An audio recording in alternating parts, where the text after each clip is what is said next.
good morning everyone. This is Sarthak Siddhant. The Python cohort just ended. I will just explain everything of my part in detail. Uh, Most of the topics were covered by Dikshant Bhaiya and Sarvagya. I also covered some topics. I'll explain what I just covered. Actually, in the live stream I recorded, my audio was not available, visible nicely. So this is the video. So first of all, we'll start with how to Python, how basic it is to start Python. Then data types was covered by Sarvagya. In operators and expressions, I would explain all of that to you. In errors was explained by Sarvagya. It is available on my YouTube channel. I'll give clips about that too. Then I would cover flow of logic in a simple sense, not much. However, I would cover conditional too, and then I would try covering iterative. Anyway, so Python is a widely used programming language known for its simplicity and readability. What Python is basically is that it it conveys our messages to the computers, to the machine specifically, and then the machine gives its own sets of instructions to Python, and Python conveys those instructions to us. Python is basically an interpreter, and Python is simple language. Guido von Rossum, please forgive me if I'm pronunciation. Sorry, forgive me for that. Forgive me if I'm pronouncing the name wrong. But Guido von Rossum, the creator of Python, says Python is an experiment in how much freedom programmers need. So Python gives us some level of freedom. Basically, what is Python is that machines don't understand us. We don't know machine language because that's hard. We can understand that, but we don't understand that. However, Python is basically coding in simple English, and we have freedom to do very much things. Therefore, Python is used in data structures and is widely used by many people. For it is best known language for beginners, like beginner programming beginners. So anyway, Python is versatile, can be used with anything. Let's jump on to algorithms. Algorithms can be referred to as pseudocode. However, let's just not call it that. Let's call algorithm certain sequences and certain instructions of what we want to do. Say we want to make tea, चाय बनाना है, तो पानी डालेंगे, milk डालेंगे, T डालेंगे, sugar डालेंगे, ना कि हम लोग सॉल्ट डालेंगे, टी डालेंगे, मिल्क डालेंगे, साइनाइड डालेंगे. So the main thing about this is that we need to make sure the ingredients or instructions are right and in the right sequence, right? We don't add milk first, we don't add tea first, we don't add sugar first. What we do is add water first. So that makes the sentence right, that makes the algorithm right. So algorithms are a basic sketch of what program we want to run, and then it's a simple abstraction of what we want to do and what we don't want to do. Anyway, let's jump on to the next topic. uh, in all of our class 11 syllabus continue we'll continue making algorithms and understanding them. Algorithms is basically maths, like you know how you use division or things like that. Anyway, uh, how you prove something. Anyway, let's just jump on to Python because I don't want I this is a very fast forwarded video. I don't want you to miss anything and get bored. Anyway, let's open collab.google.com. So Colab is a Jupyter notebook powered by Google, and it's completely online. So that's my next best thing. So what you need to do here is create a new notebook, right? Click on that and it will create a new notebook. What I want you to do here is that run this program, right? Print hello world. Print hello world. you run that. The first instance, it will take some time, actually a lot of time, uh, like 30-40 seconds if your net is slow. However, mine took less than 15 seconds, and the output is hello world. So let's understand the print statement. It is somewhat important. I won't say the most important thing out there, but still somewhat important. Print here is a function. This thing right here, please understand that whatever I mean is through the cursor. This thing right here, print, is a function under brackets, right? Whatever is under the bracket, it prints that, right? A function that basically explains the computer what to print as the output, right? What to give as the output. The output of the following statement would be hello world. Hello world, you see, is an object, right? Is an object, a string object, specifically a string object. And is it? How do we know it's a string? Because it has double quotes, right? Then we would learn more about data types later. Okay, so we would learn more about strings, numerical values, others later. Okay, so this is a gist, right? This is powered by GitHub, and what you do here basically is copy the code, right, and paste it in Colab. I have made all of this for you to test out and understand what it means. So it has so much instructions here because I was too lazy to make it in a slide. However, now I'll just explain this output, right? Print hello world, right? If I print hello world, the output would be hello world. Please ignore these because these are just separators. Then say I do hello world end, right? End with hashtag. So the default value of the print statement, the default next line value of print statement is next line. More commonly known, more specifically known as \n. Now I say I enter how are you, right? So let me just run this. Please, it's above the first divider. So above the first divider it says hello world, hello people, how are you? Now say, imagine I want to do this, right? I want to with every print statement the new line gets formed. What if I don't want new line to form? What if I just want a comma to be added, right? So I could do this and like see this hello world comma hello people, but with every statement you have to define the end value, right? You have to define the end value to make it run. Say forgive me for this mistake lol, I forgot the comma here. Anyway, Sarvagya has explained errors in the cohort. I will send you the clip. So here end makes sense, right? That every new this value is executed on the new line. Say if I change this and I replace this with a $sign, so it will have effect on the next print statement, not this print statement or not the previous print statement, right? All it will have effect on is the next print statement, and this also because it changes the ending phase of that. So yeah, let me run this. Say hello world, hello people, how are you? So the first will be hello, then it has a \n, so it would have hello world, $sign, because in the end it's $sign, then hello people, then comma and space, so comma and space, how are you? So I hope you understand what end means right here, right? Ma'am has also taught us what end means. Anyway, now we have a sep/n. Now what I said about \n, what is \n?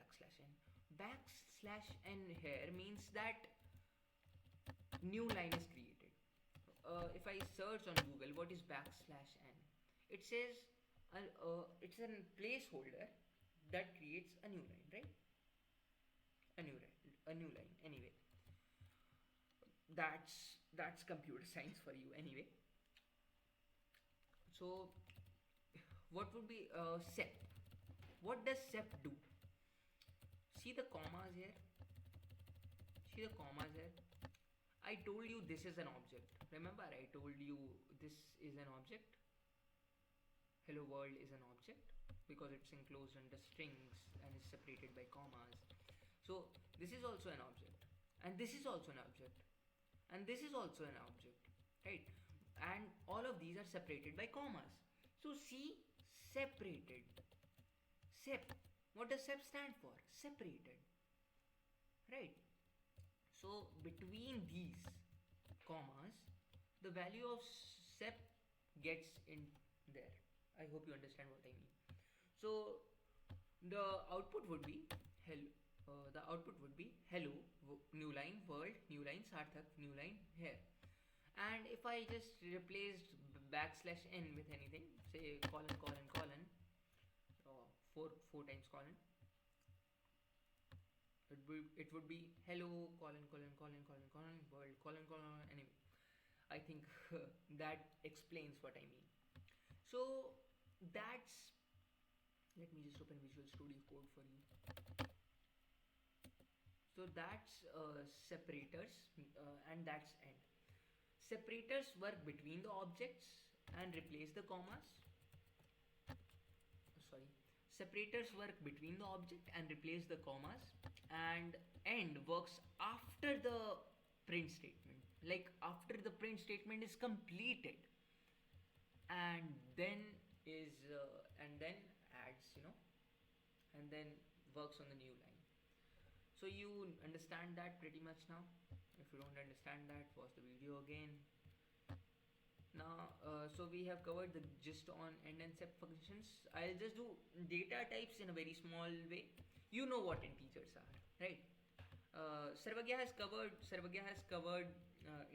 data types, so please forget that. Like, forget what I won't be covering. I won't be covering this tuples and list and map. I would be covering numeric, and I would be covering numeric basically. Anyway, so in numeric we have integer. Python में integer एक whole number है बिना decimal point के. Like in maths also. अब say we have 1.3.41, 1.341, but that is not an integer. An integer is a positive and a negative value, or zero, right? So it can be positive, it can be negative, or it can be zero. You know maths. You are in class 11 right now. If you don't know this, I think that's a you problem. Anyway, we'll learn string values. We'll learn other values later, like how to convert a value to integer and more. In float, see, this is a floating point. This is why it's called float, right? A rational number is float. You know what rational numbers are? Anything which can be denoted by a fraction. That's float. That's rational number. That's float. So integers can be float, but floats cannot be integers. Just remember that. Okay. So anyway. So Boolean, I will just explain Boolean to you. Anyway, complex number, I can explain that. So what is the square root of -1? Awkward silence. Yes, it is iota. But in Python, we have no such thing as iota. We have j. It's the convention. J is easy to understand, and 3 plus 4j or 4j or 1j is a complex number, right? It cannot be a real. Actually, my bad. It has a both real and imaginary part, right? 3 plus 4j, okay? So, I hope you understand that. I will cover just string of sequence. What is string? What is string? Like, that's my question. A string here is anything which come under a single single quotes, that's a string. Which come under double quotes, that's a string. Or which come under triple quotes.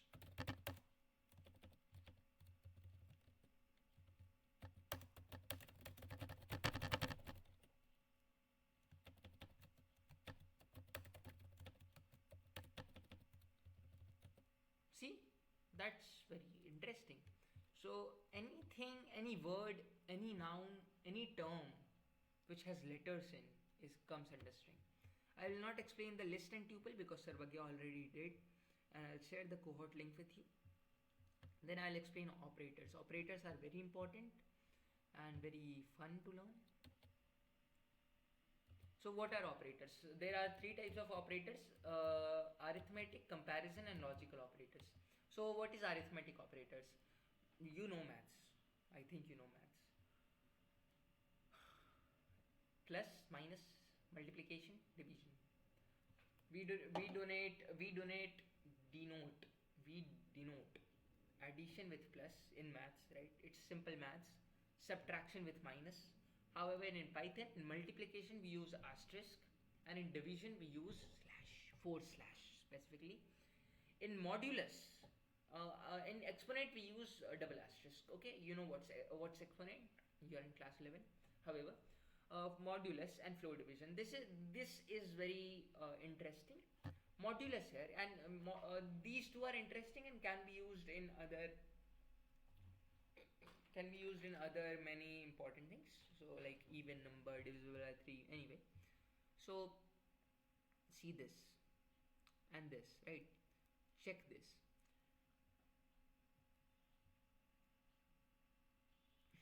You see, we have 11 divided by 5 here. Like in the standard conventional way which we did back in class 5. 11 divided by 5, right? 5 2s are 10, 10, 1. The remainder is 1, the quotient is 2. The remainder is 1, the quotient is 2. So in modulus, we write the remainder. And in floor division, which is denoted by a double slash, modulus is denoted by percentage. In floor division we include the quotient. In modulus we include the remainder. Anyway, comparison operators, right? This is fun, and I will explain to you using Python's shell. Python shell can be downloaded on python.org. Let me clear this. Can I just do this? Okay, I cannot do that. Let me just exit it and use Python again, so it's a very clear screen for you. This is the interactive mode, okay, or the Python mode, whatever you wanna call it. Let me full screen it and load the shell. This is the shell. Focus here. So we define, say, a equals 10, b equals 10, c equals 5. These are variables. I forgot to mention variables. A equals 10, b equals 10, c equals 5, right? All of them are integer variables. We have assigned a value of integer to all three variables, so now we can compare them. A equals b. Is 10 equals 10? 10 is equal to 10, right? That's true. Now A equals C. 10 is not 5. 10 is not 5. So what would be the output? False. What are these values? These are Boolean values. What are Boolean values? Boolean values are just two things: true or false. True or false. Right. So that's basically it. Say we have A not equals B.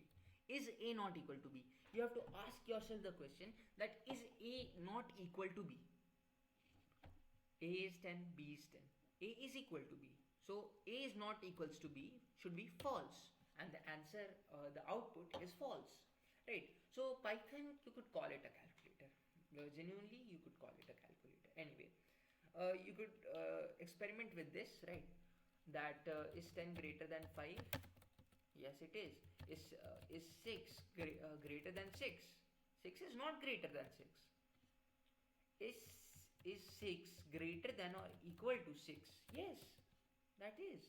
Is 6, but however, if you use this thing, like the sad face, it does not work out because Python does not include this. This is wrong, but this is right. So make sure you put the, what do you call this symbol, greater than or less than symbol, before the equals to sign. So okay, so make sure about that. uh, don't put the greater than symbol before. Okay, don't put the equals to symbol before. Anyway, that's comparison of operators done for you. Let's jump into logical operators. And let me put it like this way: and, or, not. And or not. Now say what I'm saying is not false. Sorry, my bad. What I'm saying is not false. Whenever you type true or false, make sure the first letter is capitalized, right? uh, Say something is not false, then what is it? It's true. Say something is not true, what is it? It's false. This is so simple, and I think you should understand that. Anyway, say something true. Now we'll understand true and false, or we will understand and or. Now there are many logical gates, right? You would study about this in computer science. Say there are two values, right? True and true. True and true. What should be true? Like, okay, let me explain in this way. That some and the operator and looks for both of them in a statement, and looks for both of them, like all of them, to be true. So the output can be true. What should be the output of this? True. And what if I enter a false here? It would be false, because if there is just a single false in and operated statement, it would become false. No matter how many truths you put, no matter how many truths you put, it would be a single false and the output would be false. Right?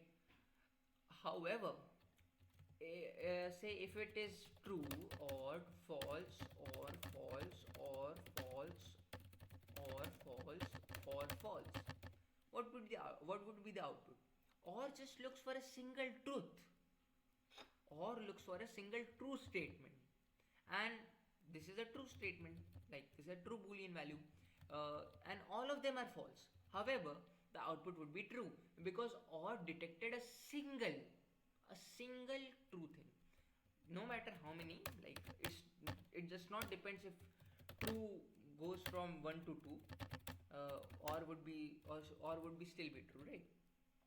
So this is a thing that, if you want or statement to be true, or looks for a single truth, right? If you see here, or looks for a single truth, and looks for a single false to be false. So this is a very important lesson. If there are, ऐसे समझो कि true है false है, तो output false होगा. True and false है, मतलब समझे? तो फॉल्स, एक फॉल्स दिख गया इसको एंड को, तो फॉल्स हो जाएगा आउटपुट. और को एक फॉल्स दिख, एक ट्रू दिख गया, और को एक ट्रू दिख गया, तो आउटपुट ट्रू हो जाएगा. अब इसका सीक्वेंस समझा देते हैं. होता है not and true. Okay, I put the wrong symbols here. So not बड़ा होता है, एंड छोटा होता है, ट्रू छोटा होता है. जैसे पेमडास होता है ना, तुमको पता है. खैर, से true and false, not true, false, not true and false, और फॉल्स, और ट्रू, और false and true, and true. Okay, sorry. And true, not false, and true, not false, और फॉल्स. इसको अच्छे से समझेंगे, थोड़ा सा बड़ा कर देते हैं.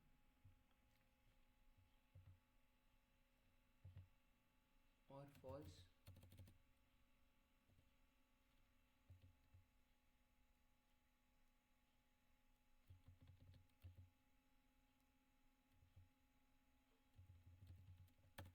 नॉट अलग से स्टैंड अलोन नहीं करेगा, फॉल्स एंड नॉट करना होगा और नॉट करना होगा, समझे? तो ट्रू और नॉट, ठीक है, बस इतना काफ़ी है। अब देखो सबसे पहले क्या एग्जीक्यूट होगा, सबसे पहले नॉट एग्जीक्यूट होगा, ठीक है, ध्यान रखना इसको। सबसे पहले नॉट एग्जीक्यूट होगा, तो नॉट फॉल्स क्या हो जाएगा, ट्रू हो जाएगा। नॉट नॉट फॉल्स क्या हो जाएगा, ट्रू हो जाएगा, ठीक है। यहाँ पे भी एक नॉट है, नॉट ट्रू क्या हो जाएगा, फॉल्स हो जाएगा। अब फिर इसके बाद एंड एग्जीक्यूट होता है। ट्रू और फॉल्स क्या होता है, ट्रू और फॉल्स क्या होता है, ट्रू एंड फॉल्स होता है फॉल्स, ट्रू एंड फॉल्स होता है फॉल्स, फॉल्स एंड ट्रू है, फॉल्स एंड ट्रू दिया हुआ है तो ये क्या हो जाएगा, फॉल्स। फॉल्स और फॉल्स दिया हुआ है तो ध्यान रखना फॉल्स और फॉल्स दिया हुआ है, लेकिन पहले एंड कर लेते हैं क्योंकि एंड और लास्ट में सॉल्व करेंगे, ठीक है। फॉल्स एंड फॉल्स दिया हो तो ये फॉल्स हो जाएगा, ठीक है, फॉल्स और फॉल्स और ट्रू। अब यहाँ पे एक और एंड दिया हुआ है, इसको भी कंप्लीट कर लेते हैं, इसको भी कंप्लीट कर लेते हैं। फॉल्स एंड ट्रू दिया हुआ है तो फॉल्स हो जाएगा, ये भी फॉल्स एंड ट्रू दिया हुआ है तो ये भी फॉल्स हो जाएगा, ये फिर फॉल्स एंड ट्रू दिया हुआ है तो ये भी फॉल्स हो जाएगा, फिर फॉल्स एंड ट्रू दिया हुआ है तो ये फिर फॉल्स हो जाएगा। अब देखो अब और सॉल्व कर सकते हैं। फॉल्स और फॉल्स क्या होता है, फॉल्स होता है ऑब्वियसली, फॉल्स और फॉल्स क्या होता है, फॉल्स होता है, फॉल्स और फॉल्स क्या होता है, फॉल्स होता है, फॉल्स और ट्रू क्या होता है, फॉल्स होता है, सॉरी ट्रू होता है, ट्रू एक ही और ट्रू को देखता है, मतलब और एक ही ट्रू को देखता है। ट्रू और फॉल्स क्या होता है, ट्रू होता है, ट्रू और फॉल्स क्या होता है, ट्रू होता है, ठीक है। तो अब इसको हम लोग, मेरा आउटपुट तो ट्रू आया, देखते हैं मशीन का क्या आएगा।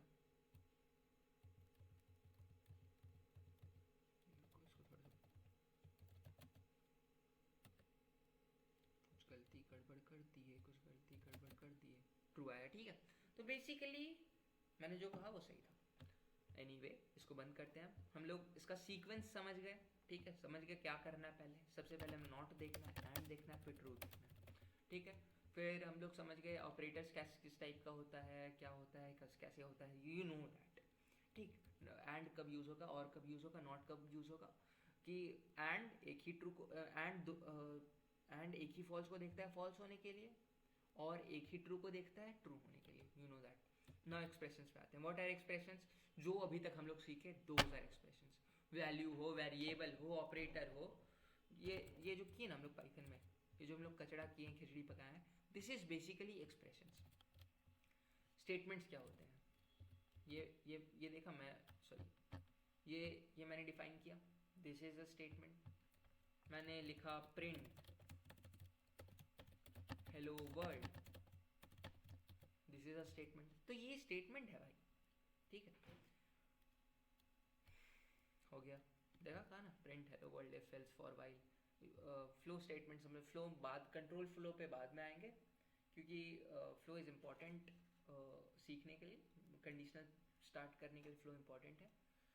एनीवे एक्स इक्वल्स 10 कहा ना, ये सब स्टेटमेंट्स हैं। अब मैथ्स करते हैं पेमडास में, मतलब मैथ्स करते हैं पाइथन में। मैथ्स पाइथन में किस सीक्वेंस में होता है, एक्चुअली लोगों को लगता है कि मैथ्स मतलब बॉड मास, और बॉड मास में क्या होता है कि बी मतलब ब्रैकेट्स, ओ मतलब ऑफ, मतलब जो पावर होता है, डी मतलब डिवीजन पहले होता है, फिर मल्टीप्लिकेशन होता है, फिर एडिशन होता है, फिर सब्ट्रैक्शन होता है। लेकिन ऐसा नहीं होता है, डिवीजन पहले नहीं होता है, राइट, डिवीजन बाद में होता है। इनफैक्ट डिवीजन मल्टीप्लिकेशन के साथ होता है। पेमडास का मतलब क्या हुआ, पैरेंथेसिस, पैरेंथेसिस मतलब ब्रेसेस मतलब ब्रैकेट्स, फिर ई से एक्सपोनेंट्स, ठीक है, एम डी से मल्टीप्लिकेशन डिवीजन, ये दोनों सेम ब्रैकेट में आते हैं, सेम लेवल में आते हैं, समझे। मल्टीप्लिकेशन एंड डिवीजन सेम ये करते हैं। तो जैसे मैथ्स में भी आप लेफ्ट टू राइट ही सॉल्व करते हो, आप राइट टू लेफ्ट नहीं सॉल्व करते हो, और एडिशन सब्ट्रैक्शन भी आप लेफ्ट टू राइट ही सॉल्व करते हो।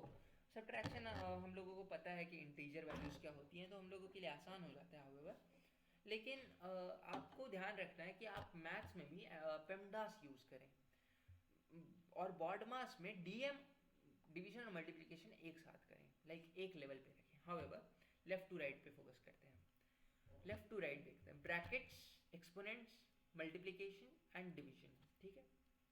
ब्रैकेट, अब मान लीजिए मुझको प्रिंट करना है एक वैल्यू 4 इंटू 3 इंटू 5/100, ठीक है। अब ऐसा नहीं कि आप 5/100 कर दो पहले, ठीक है, ये मैथ्स में नहीं होता है। मैथ्स में भी आप ये ऐसे ही करोगे।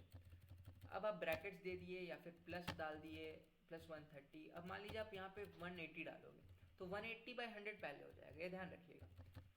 मैथ्स आपको पता है, पेमडास आपको पता है, खैर। तो आपको जो भी डालना है यहाँ डालना है, मेरे ब्रैकेट्स के अंदर। अगर वो मल्टीप्लिकेशन नहीं है, लेफ्ट टू राइट आपको करना है इसको सॉल्व। तो इसका आंसर जो भी आएगा आप लिख लेना, मुझे नहीं पता। एनीवे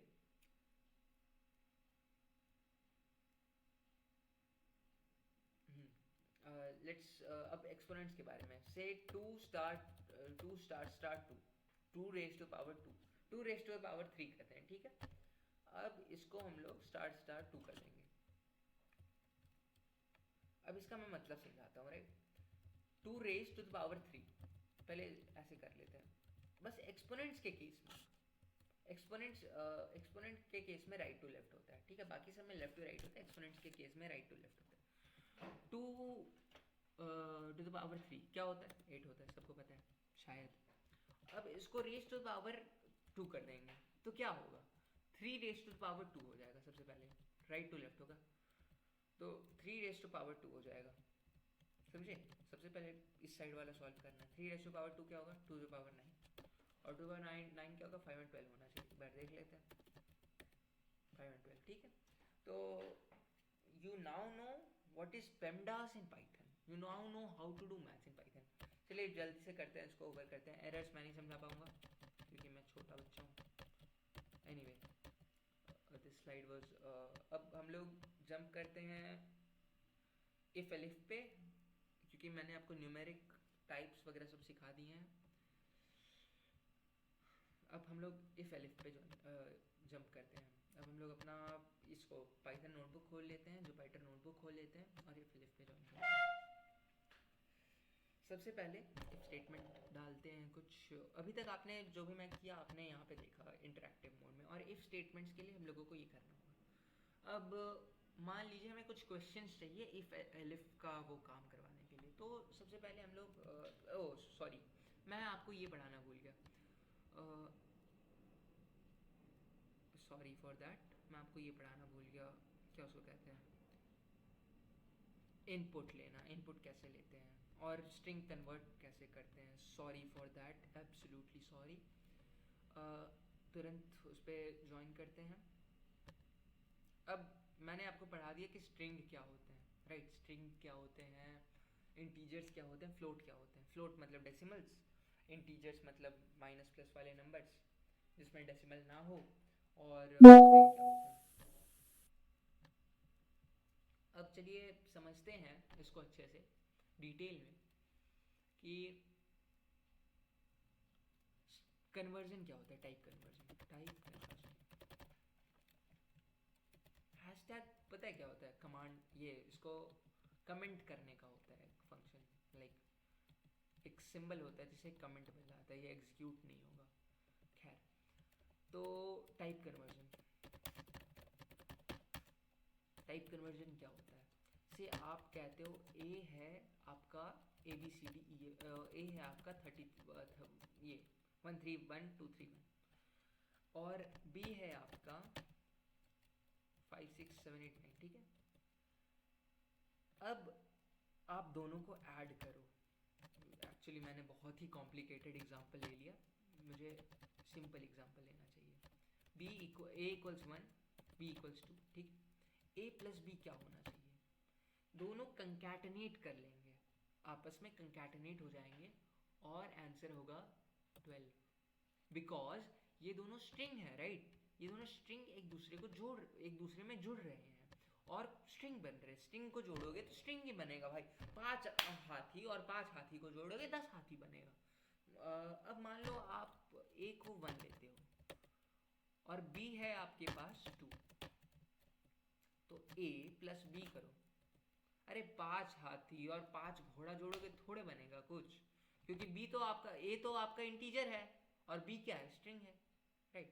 तो ए प्लस बी आप नहीं कर सकते, बी को आपको कन्वर्ट करना होगा, बी को आपको कन्वर्ट करना होगा किस में, इंटीजर में, ताकि आप इसको ऐड कर सको मैथमेटिकली।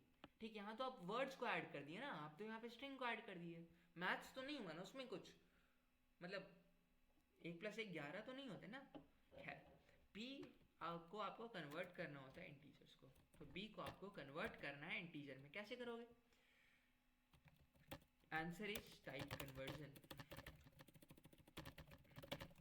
अब टाइप कन्वर्जन कैसे करेंगे, हम लोगों को 3 फंक्शन दिए गए, ठीक, str bracket bracket, integer bracket bracket, float bracket bracket. अब इसमें आपका बहुत ही इम्पॉर्टेंट चीज़ है जो आप मिस नहीं करना चाहोगे, और यहाँ पे लॉजिक भी है, ठीक है। अब यहाँ पे आपका b का वैल्यू क्या है और a का वैल्यू क्या है, ध्यान रखना, a का वैल्यू 1 है, b का वैल्यू 2 है। आपको b को कन्वर्ट किस में करना है, इंटीजर में, स्ट्रिंग में नहीं, इंटीजर में। तो आप कैसे करोगे, दिखाता हूँ।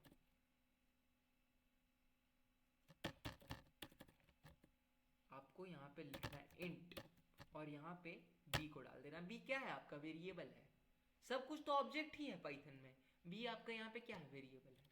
तो आप इंट b करोगे, int bracket b bracket close, क्या आएगा, 2 आएगा। देख रहे हो, इससे और इससे स्ट्रिंग हट गया, मतलब वो कोट्स जो था वो हट गया, तो मतलब b क्या बन गया है, इंटीजर बन गया है। मतलब इसको ऐसे लिखना होता है, अभी असाइन नहीं हुआ है b को वैल्यू, बस हम लोग इंटीजर फंक्शन टेस्ट कर रहे थे। अगर b को इंटीजर बनाना है तो ऐसे करना होगा, समझ गए,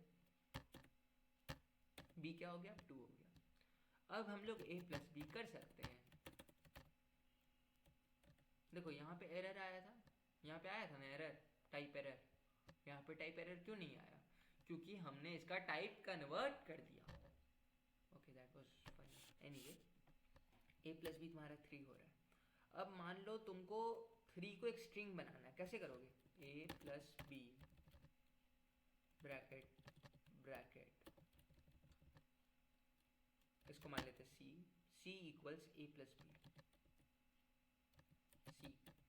c 3 हो रहा है, ठीक।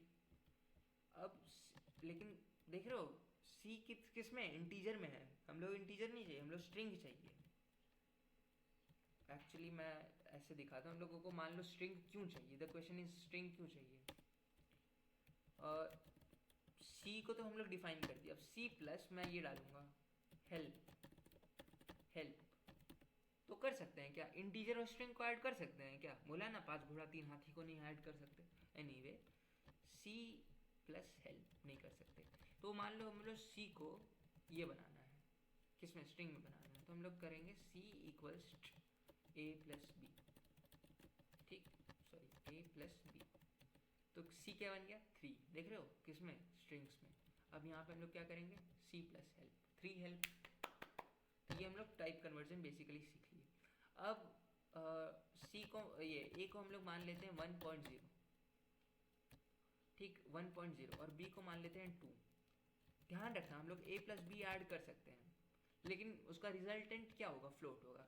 इंटीजर को तुम फ्लोट के साथ जोड़ोगे तो उसका रिजल्टेंट क्या आएगा, float. Float is like you know, जो टॉप पे बैठा रहता है, फ्लोट वो है, फ्लोट टॉप पे बैठा रहता है, कि कुछ भी इंटीजर को कुछ भी करो, चेंज करो, डिवाइड करने में भी वो फ्लोट बन जाएगा।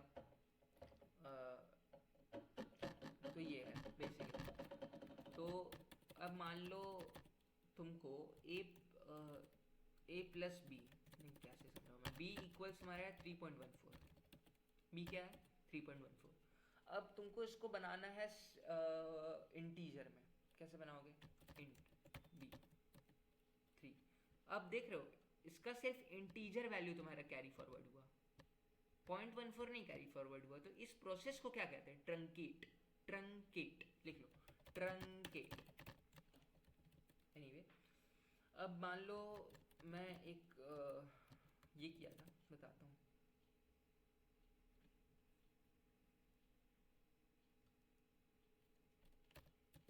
अब जैसे मान लो a तुम्हारा है 1.0 और b है तुम्हारा 3.14, तो a को हम लोग मान लेते हैं 1 में, int को मान लेते हैं a प्लस b 4 होगा, ठीक है, क्योंकि तुम्हारा वो 3.14 है और b तुम्हारा बन जाएगा 3.14, int b हो जाएगा 3, a प्लस b a 1 हो जाएगा, b क्या हो जाएगा 3 हो जाएगा, 1 प्लस 3 4। समझ गए कैसे काम करता है बेसिकली। अब तुम ये समझ गए हो क्या उसको कहते हैं स्ट्रिंग कन्वर्जन, समझ गए। इनपुट लेना, इनपुट कैसे लेते हैं एक बार देख लेते हैं। पाइथन के इंटरप्रेटर मोड में इनपुट लेते हैं, मैं भी एक्सपेरिमेंट कर रहा हूँ उसके साथ।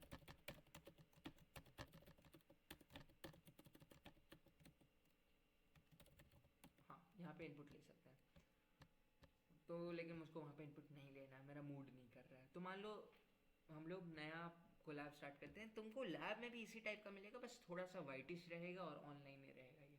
जैसे मान लो मैं यहाँ पे a लिखता हूँ, a इक्वल्स 1, और मुझको यहाँ पे दिखने लगता है सॉल्यूशंस वगैरह, मतलब ये गूगल का AI है जो मुझको हेल्प कर रहा है। खैर छोड़ो, तुम छोटे लोग क्या ही समझोगे, please don't laugh at me. Anyway, मान लो हम लोगों को एक नंबर चाहिए इनपुट यूज़र से, ठीक है, तो मैं समझाता हूँ। Input your number. अब यहाँ पे इनपुट फंक्शन है, उसको बना देते हैं, भूल गया था। यहाँ पे मैंने क्या किया थोड़ा समझो। इनपुट, मैं इसको फिर से पाइथन में दिखाऊंगा क्योंकि तुम लोग वहीं समझोगे, मतलब वहाँ थोड़ा सिंप्लीफिकेशन में है।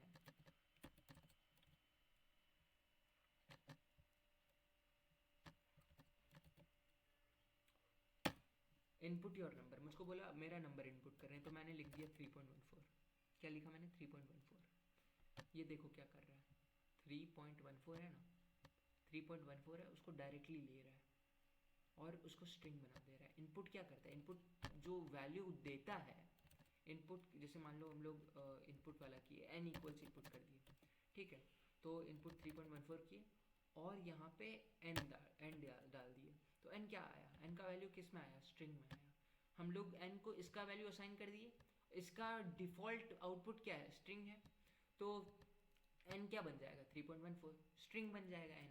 लेकिन हम लोगों को नंबर चाहिए ना भाई, तो नंबर के लिए मैंने क्या बताया, किसी चीज़ को कन्वर्ट करने के लिए इंटीजर में क्या करते हैं हम लोग, उसको इंट करते हैं।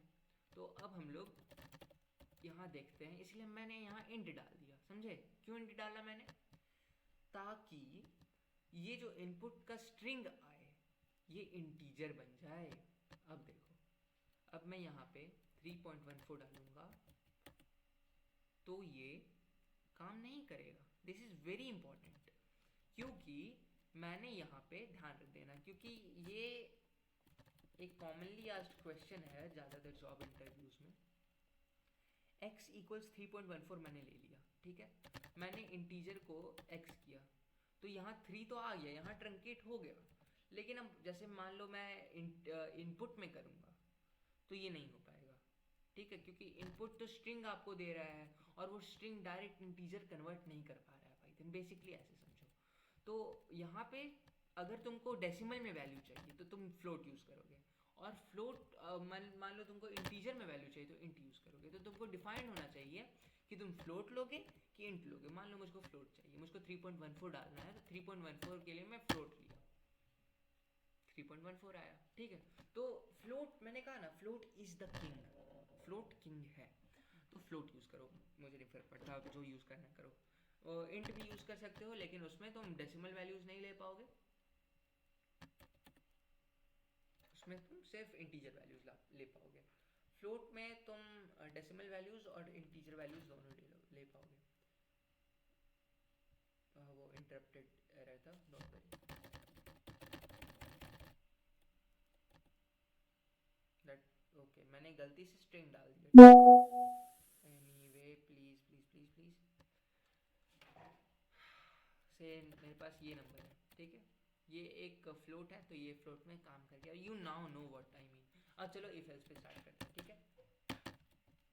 इफ एल्स, अब इसको, हाँ, इसको समझने का एक अच्छा तरीका है, वो है वो है मेरा पाइथन का गाइड एनीवे। तो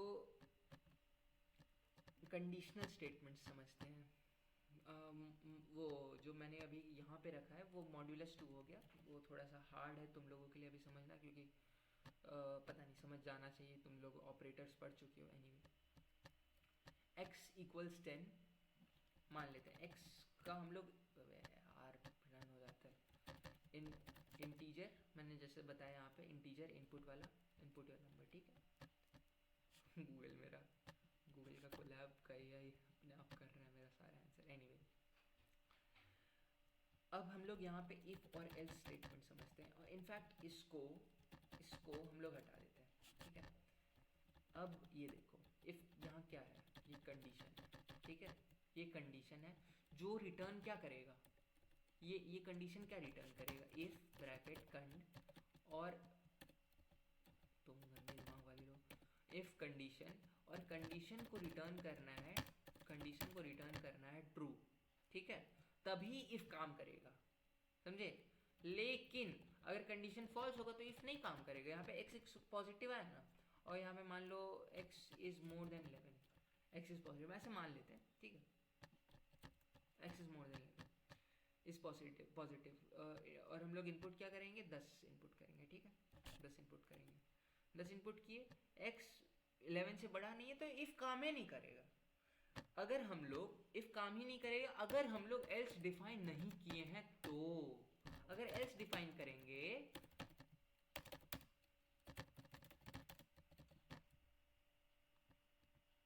अगर हम लोग एल्स डिफाइन करेंगे तो ये देखो, इनपुट योर नंबर 11 डाले, और एक सेकेंड,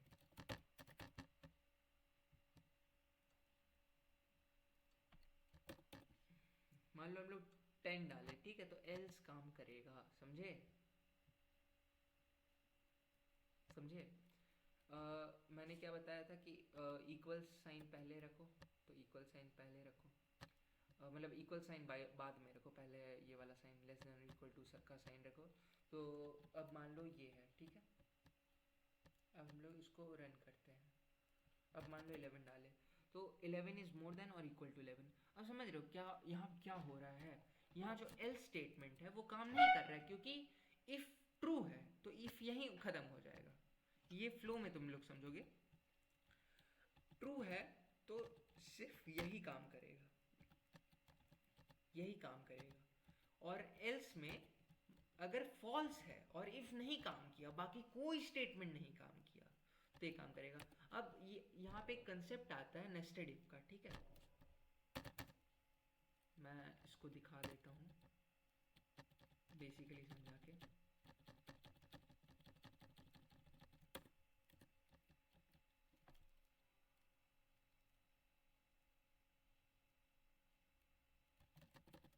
इक्वल्स इक्वल्स याद है ना, इक्वल्स इक्वल्स डालते हैं किसी से कंपेयर करने में।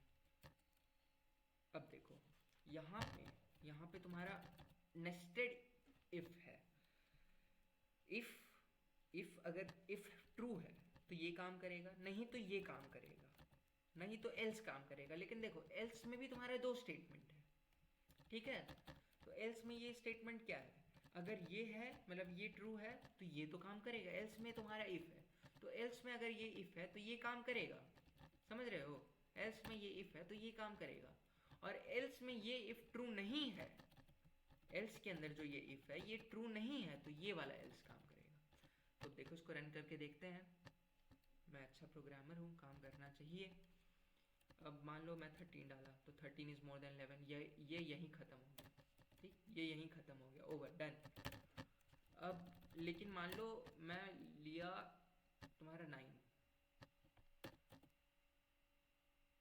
ठीक है, तो ये यहाँ लास्ट में जाके ख़त्म हुआ, और मान लो मैं 11 लिया तुम्हारा, ठीक है, तो ये x इज इक्वल टू 11 ले लिया। अब देखो ये इसका कॉन्सेप्ट समझो, इसके पीछे का कॉन्सेप्ट समझो, ये जो एल्स इफ है, ठीक है, एल्स और इफ जो ये मिला हुआ है, पाइथन इज लाइक इतना क्यों करना, इतना नेस्ट क्यों करना, एक के अंदर एक क्यों घुसाना। अब मान लो एल्स के अंदर एक और इफ तुमको घुसाना है तो और तुम घुसाओगे, ऐसे करोगे, इफ फिर अपना कंडीशन डालोगे, समझे? तो पाइथन इज लाइक इतना क्यों करना है यार, क्यों इतना आप टाइम वेस्ट करवाना है लोग का? तो what you do here is what Python lets you do here is, आप ऐसे कर सकते हो पाइथन में, लेकिन what Python lets you do here is ऐसे कर दो, सिंपल एल्स और इफ को जोड़ दो, संधि विच्छेद कर दो, जो भी करना होता है कर दो। तो उससे तुम्हारा क्या होता है कि एल्स और इफ जुड़ जाता है और उतना नेक्स्ट नहीं करना होता है, और लास्ट में एल्स लिख दो, तो इफ एलिफ एल्स हो गया तुम्हारा, समझे? अब सेम चीज़ यहीं है, मतलब नहीं सेम चीज़ वहाँ नहीं है, फॉरगिव मी फॉर दैट। तो ये एलिफ हो गया तुम्हारा, तुम समझ गए नेक्स्ट एलिफ कहाँ से आया, एलिफ का डेरिवेशन तुम समझ गए, फिजिक्स के स्टूडेंट हो थोड़ा समझो।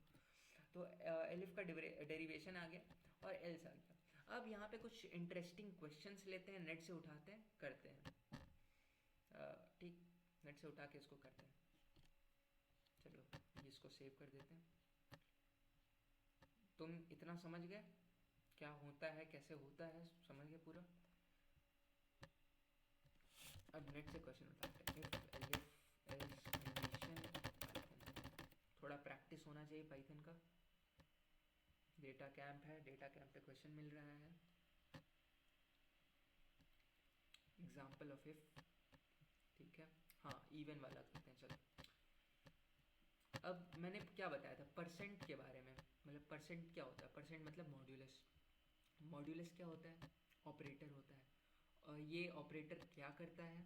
रिमाइंडर दिखाता है। देखो 11 remainder of 11 when divided by 5, ऐसे पढ़ो इसको, remainder of 11 when divided by 5। तो क्या आ रहा है? 1 आ रहा है, तो इसका 1 आ रहा है। अब जैसे, अब इसको थोड़ा सा लॉजिकली सोचो, इवन नंबर क्या होता है? इवन नंबर वो होता है जो 2 से डिवाइड होने पे तुमको 0 रिमाइंडर देता है। क्या रिमाइंडर देता है? 0 रिमाइंडर देता है, समझ गए? अब इसको थोड़ा सा अच्छे में समझो। अब मान लो मैं यहाँ पे लिखा ये मैंने यहाँ पे लिखा 45। अब 45 क्या है तुम्हारा? 45 तुम्हारा इवन नहीं है, 45 तुम्हारा क्या है? ऑड है।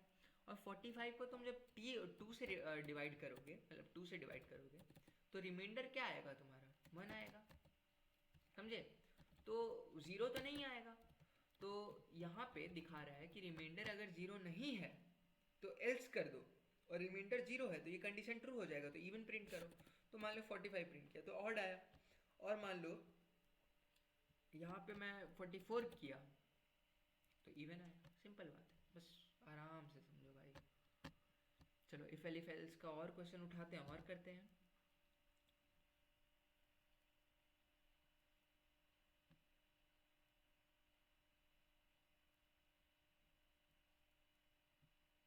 यहाँ से ये जो बना हुआ है इससे भी उठा सकते हो तुम, टू इफ एलिफ कंडीशन, ठीक है।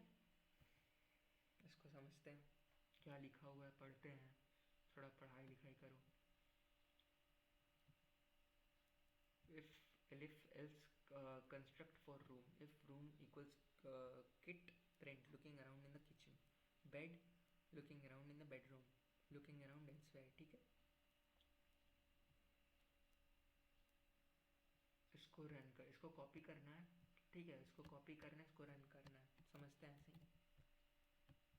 सबसे पहले इसने क्या किया, इसने वेरिएबल्स डिफाइन किया कि रूम क्या है? बेडरूम है। एरिया क्या है? 14 है, ठीक है। और यहाँ पे एरिया इज ग्रेटर देन 15 दिया हुआ है, ठीक है।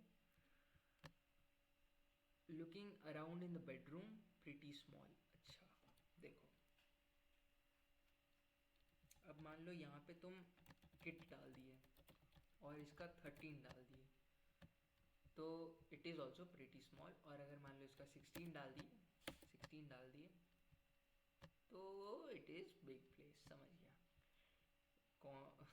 एनीवे, तो बेसिकली यू अंडरस्टैंड कि इफ़ एलिफ एल्स कैसे काम करता है। So there is no like instructions behind it, it's just if elif statements.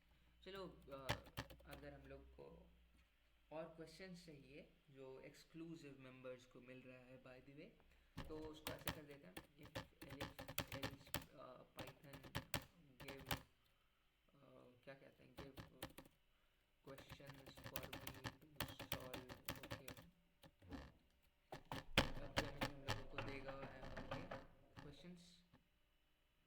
Great calculator ma'am करा चुके हैं, मैं नहीं करूँगा।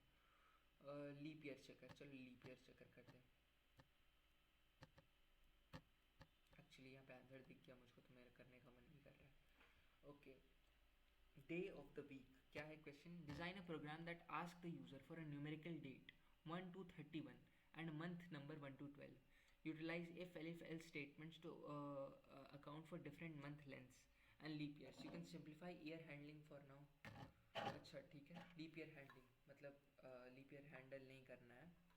Calculate the day of the week starting from Sunday as zero based on pre defined algorithm. अच्छा, Zeller's congruence use करना है, तो तुम लोगों को भी जेलर्स कॉन्ग्रुएंस के बारे में नहीं पता है, लेकिन ये वाला करते हैं।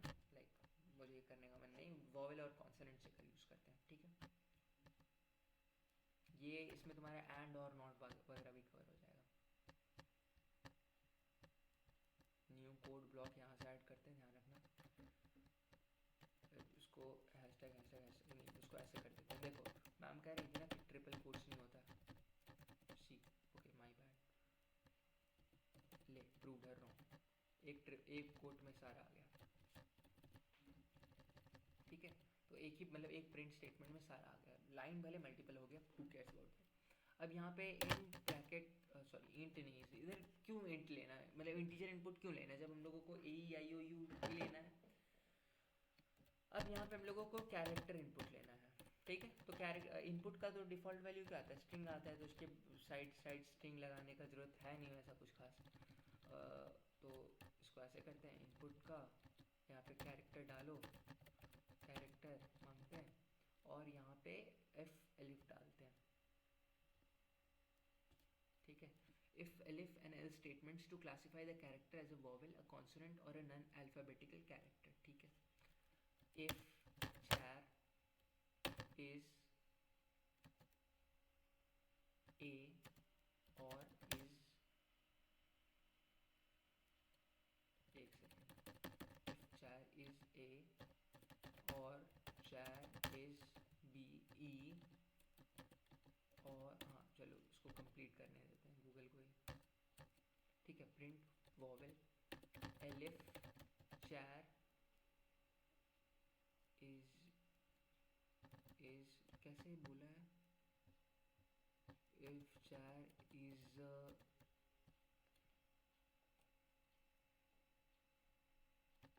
b नहीं b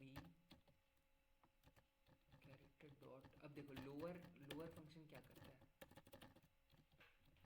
लोअर फंक्शन तुम्हारा सब जो भी इनपुट रहता है उस या फिर जो भी ये ऑब्जेक्ट रहता है उसको सबको लोअर केस में कर देता है। अब तुम समझ जाओ बी और कैर इज सी, थोड़ा लंबा प्रोग्राम लिखना होगा इसके लिए।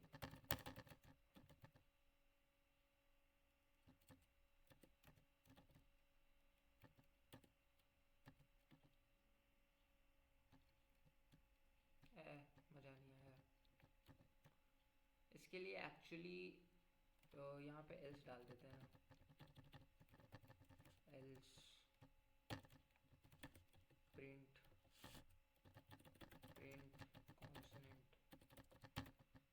थोड़ा स्लो पेज हो रहा है क्योंकि मुझको नींद आ रहा है, मैं पिछले 4 घंटा से कोहॉर्ट ले रहा था, तो अब ये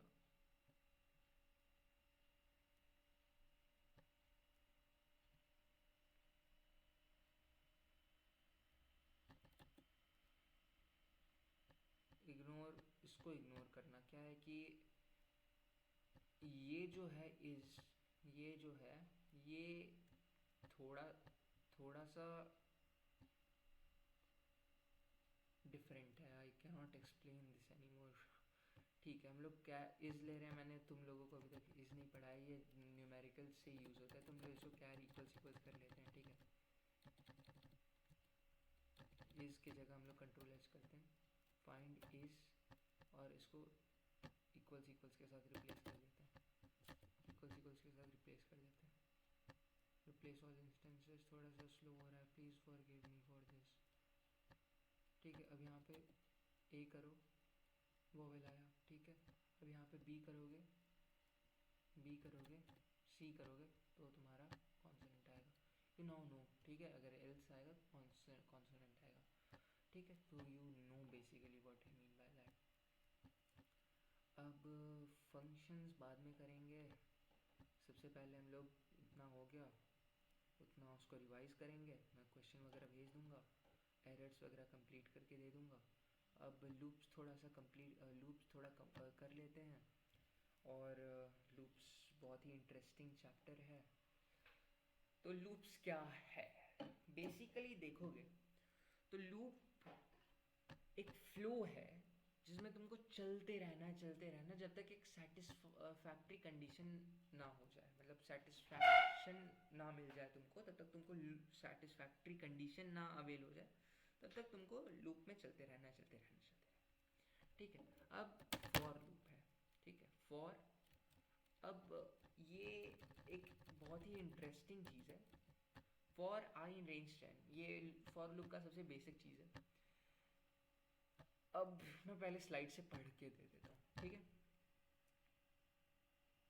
Loops are fundamental constructs in programming that enable the repetition of a block of code multiple times based on specified condition or sequence। जब तक कहा मैंने, जैसे मैंने कहा, जब तक सेटिस्फैक्ट्री कंडीशन मेट ना हो जाए तब तक लूप चलते रहता है। इससे ऑटोमेशन आराम से हो जाता है। ठीक है, आप समझ लो। अब फॉर लूप क्या होता है?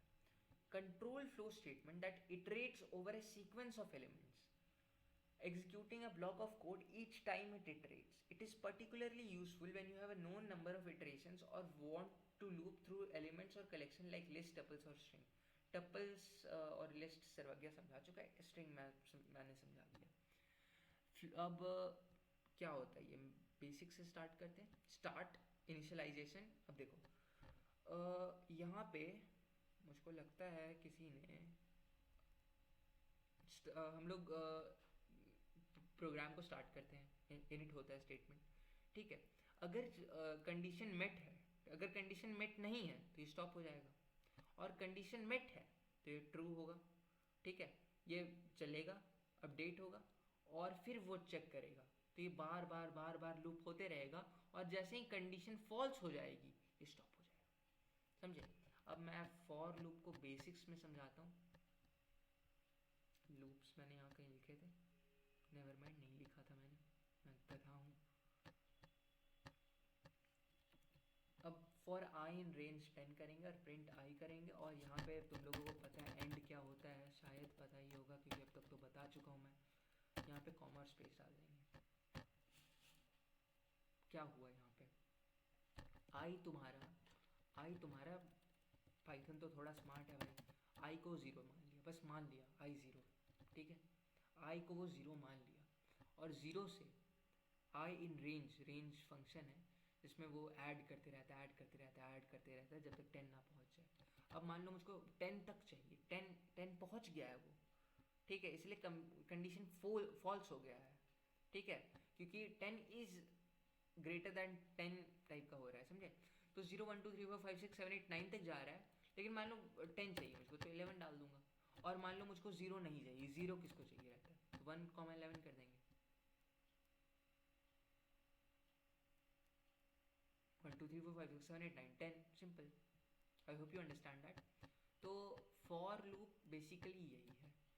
अब फॉर लिस्ट तो हम लोग पढ़े नहीं है इस सेशन में, तो नहीं, मतलब कोहॉर्ट में पढ़ चुके हैं, मैंने नहीं एक्सप्लेन किया है लिस्ट, कोई बात नहीं। अब जैसे अब एक स्ट्रिंग मान लेते हैं, आई को एक स्ट्रिंग मान लेते हैं, हेलो।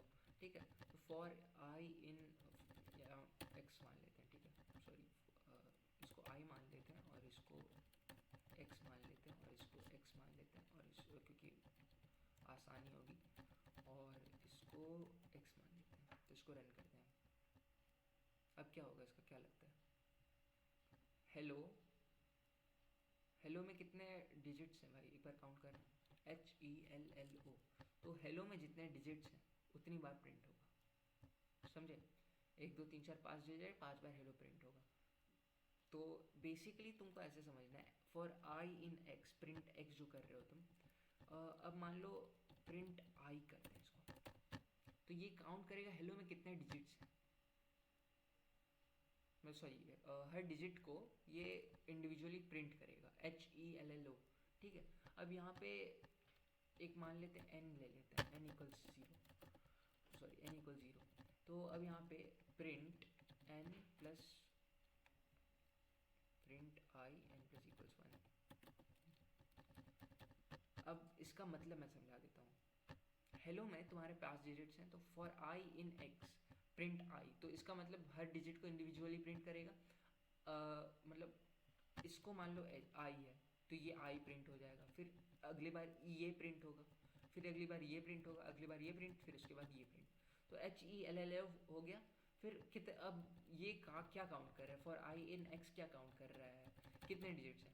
तो ये n को एक से बढ़ा दे रहा है, प्लस इक्वल्स मतलब होता है इसका मतलब होता है n, इसका जो मतलब होता है n प्लस इक्वल्स का n इक्वल्स n प्लस 1। ये मैंने कोहॉर्ट में पढ़ा था, यहाँ नहीं पढ़ा था, सॉरी। तो n इक्वल्स n प्लस 1, तो n प्लस इक्वल्स 1 हो रहा है, तो हर बार n 1 से बढ़ जा रहा है। तो पहले इटरेशन में क्या होगा, पहले इटरेशन मतलब पहले लूप में क्या होगा, पहली बार जब लूप रन होगा तो क्या होगा। तो हेलो में h है तो 1 से बढ़ेगा, ठीक है। पहला पहला डिजिट है तो 1 से बढ़ेगा, दूसरा डिजिट है तो 1 से बढ़ेगा, फिर बढ़ेगा, फिर बढ़ेगा, फिर बढ़ेगा। अब मैं जितना डिजिट डालते रहूँगा, फिर अब इतना डाल दिया। अब इसका आएगा जितना डिजिट्स है सारा एक एक बार प्रिंट होगा, और 38 डिजिट्स हैं इसमें, तो 38 नंबर प्रिंट हो जाएगा, क्योंकि वही n एक बार बढ़ रहा है, हर डिजिट से गो थ्रू कर रहा है, ये इटरेट कर रहा है, तो एक से बढ़ जाएगा। तो बेसिकली इतना काफ़ी होगा इटरेशन के लिए। उसके बाद हम लोग सेट्स और डेटा टाइप्स पढ़ेंगे, टपल्स पढ़ेंगे, लिस्ट्स पढ़ेंगे, बहुत कुछ पढ़ेंगे। आज के लिए काफ़ी है, फिर कल करेंगे। मैं 4 घंटे से बैठा हुआ हूँ, बाद में देखा जाएगा इसको। See you all, happy Sunday. मेरा तो सैटरडे बर्बाद हो गया। Thank you everyone, thank you for listening to this.